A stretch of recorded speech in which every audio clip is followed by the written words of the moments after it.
M.Ed. second semester যে suggestion এবং answer ready করা হয়েছে 24-26 সেশনের জন্য পেপার 2.2.1, সেখানে আমরা জানি group A, group B, group C থাকে।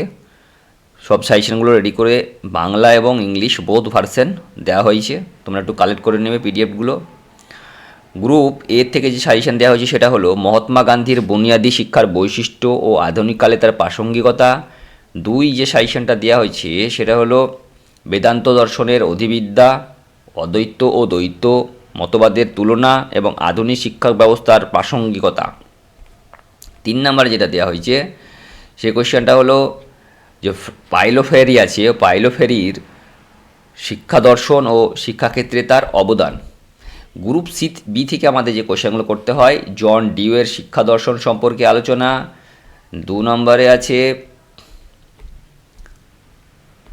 মোক্ষ কী এবং বেদান্ত মতে মোক্ষ কীভাবে লাভ করা যায়, মোক্ষ জ্ঞান কথা বলেছে এখানে। 3 নম্বরে আছে সংখ্যা দর্শনের শিক্ষাগত প্রভাব আলোচনা করুন।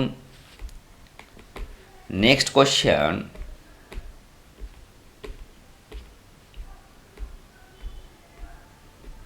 ভারতীয় আধ্যাত্মিক ধারায় বৌদ্ধ দর্শনের ভূমিকা আলোচনা করুন।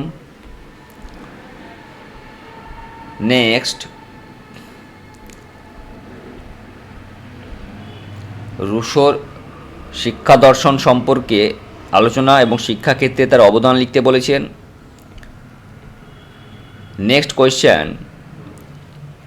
ব্র্যান্ডন রাসেলের শিক্ষা দর্শন ও আধুনিক কালে তার প্রাসঙ্গিকতা বা তার ভূমিকা কি কি আছে সেই বিষয়ে আলোচনা করতে আমাদের বলেছে। এবং এই গ্রুপে লাস্ট কোয়েশ্চেন হলো বস্তুবাদ কী এবং বস্তুবাদের মূল কথা আলোচনা করুন।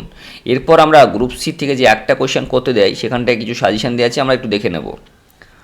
1 নম্বর সাজেশন যেটা যৌক্তিক প্রত্যক্ষ জ্ঞান, 2 বস্তুবাদ অনুযায়ী শিক্ষার লক্ষ্য, আর 3 ন্যায় দর্শনের জ্ঞান তত্ত্ব। এই টপিকগুলো আমরা এমএড সেকেন্ড সেমিস্টার 24-26 জন্য 2.2.1 পেপারে রেডি করেছি, তোমরা একটু দেখে নেবে এবং পিডিএফগুলো কালেকশন করে নেবে।